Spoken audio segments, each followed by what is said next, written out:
Hidden in these woods is the historic churchyard of St Acriat, and the churchyard is the final resting place of the Oscar-winning actor Hugh Griffith. Speak up, man! What's he charged with?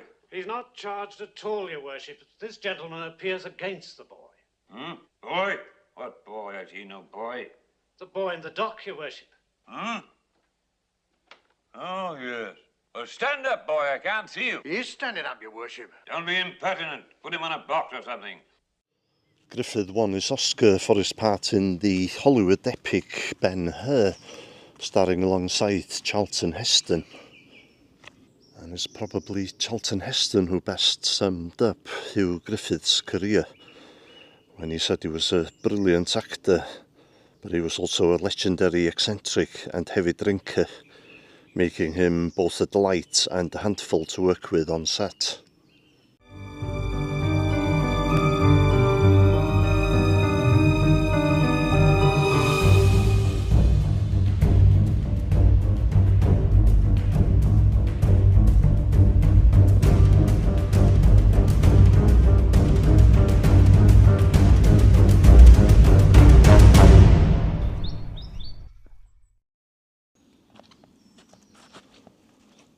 Okay, here we are.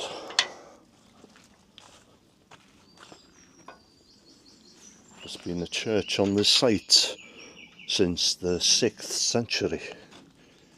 Parts of the current building date to the 12th century.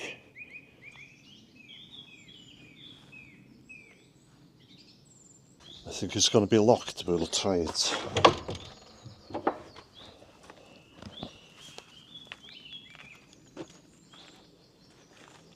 There's a side chapel just around the corner here, and that was added in the 16th century. Just go around to get a better shot of that. Here it is.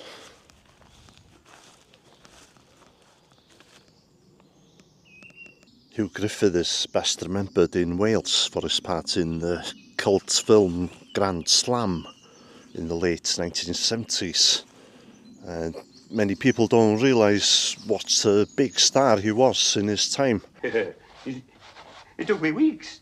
A nice touch of authenticity, don't you think? I doubt very much if Van Gogh himself would have gone to such pains with his work. He didn't have to, he was Van Gogh. As well as Charlton Heston, he also starred alongside Audrey Hepburn, Marlon Brando, Paul Newman, Alec Guinness, the legendary Hollywood actor William Holden, Gene Wilder, Donald Sutherland, Vincent Price and Laurence Olivier. And he also appeared alongside his friend Richard Burton on Broadway in the 1952 adaptation of Legends of Lovers. And he also worked on stage with Anthony Perkins. The play which he starred alongside Anthony Perkins with was the 1957 Broadway production of Look Homeward Angel, and they were both nominated for a Tony Award.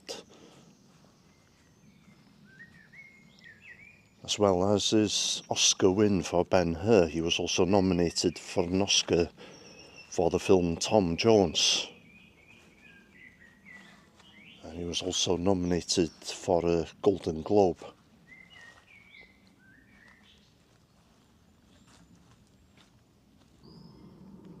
I understand that Hugh Griffith's sister, Ellen Roger-Jones, is also buried somewhere in this churchyard. She was also an actor, mostly in the Welsh language, but she did appear in some UK TV productions, including the Life and Times of David Lloyd George.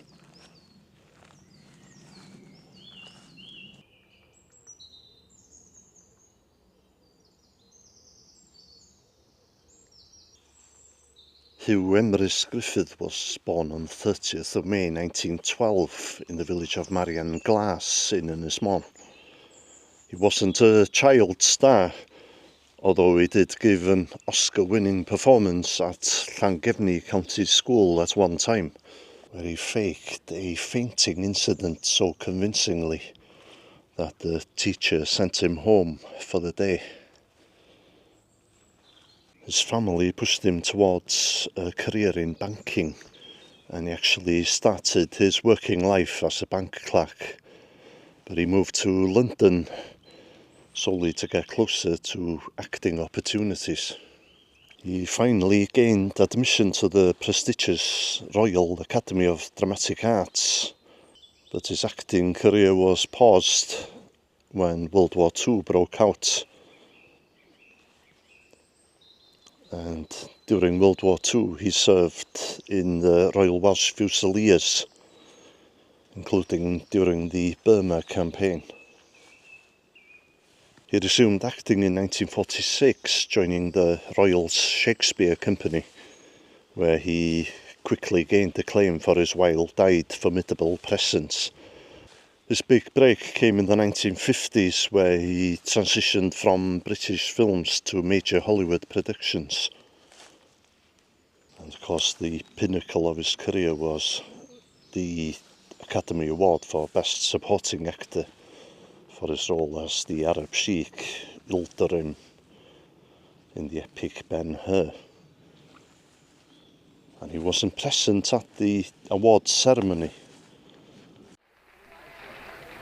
Accepting for I'm not Mr. Hugh Griffith. Griffith. No. I am extremely happy to accept this highly deserved award for Mr. Hugh Griffith for his wonderfully humorous, human and sympathetic characterization of an Arab sheik.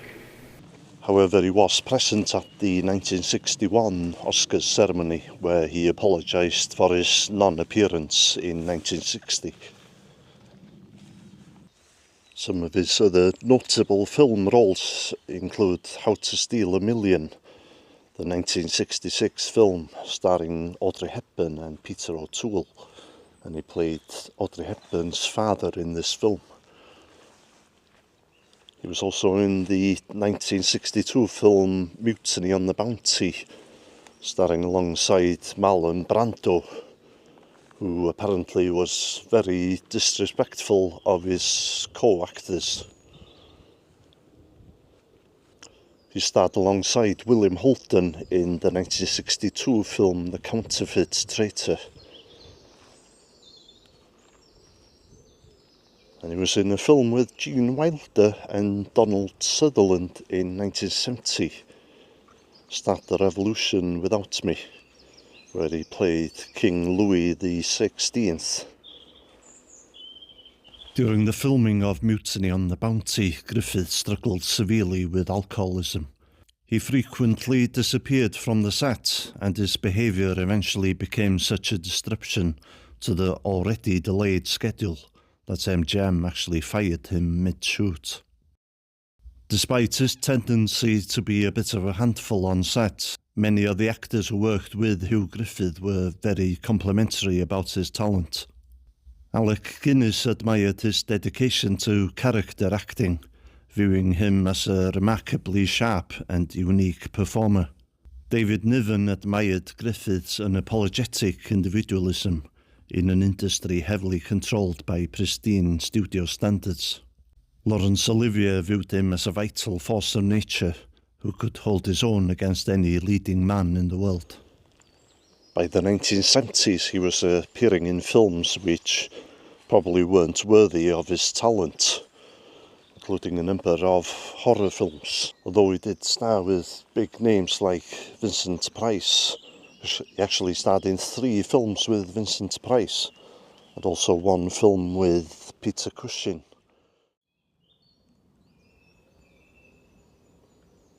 So far, I've not been able to locate the grave of his sister. She died in the year 1999 at the age of 90. Look at these, some really old grave markers here.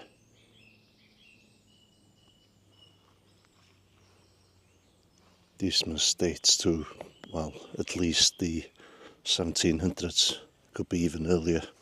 Could even be medieval.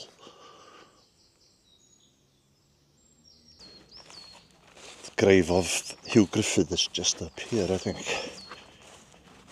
It's a very modest grave. His funeral was held in Golders Green Crematorium in London, but his ashes were brought back to Wales and interred in the grave of his parents.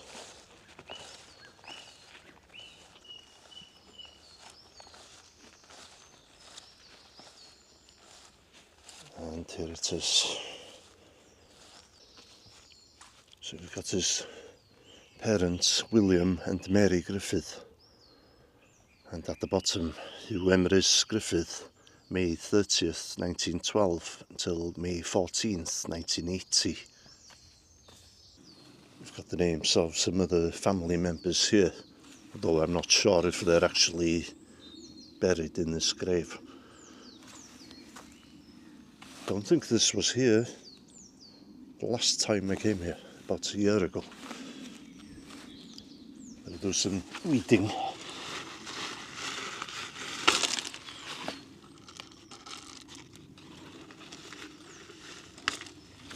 That's better.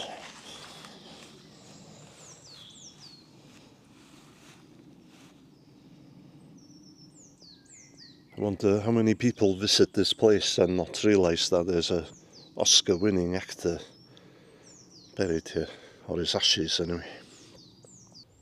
It's a shame that not more is done to celebrate the life of Hugh Griffith. There's a plaque for him on a village hall nearby, but there's no statue for him.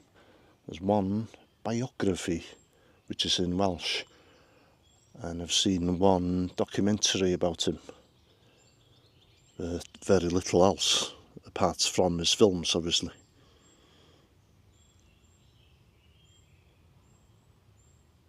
Hugh Griffith died of a heart attack at his home in London, only 2 weeks shy of his 68th birthday.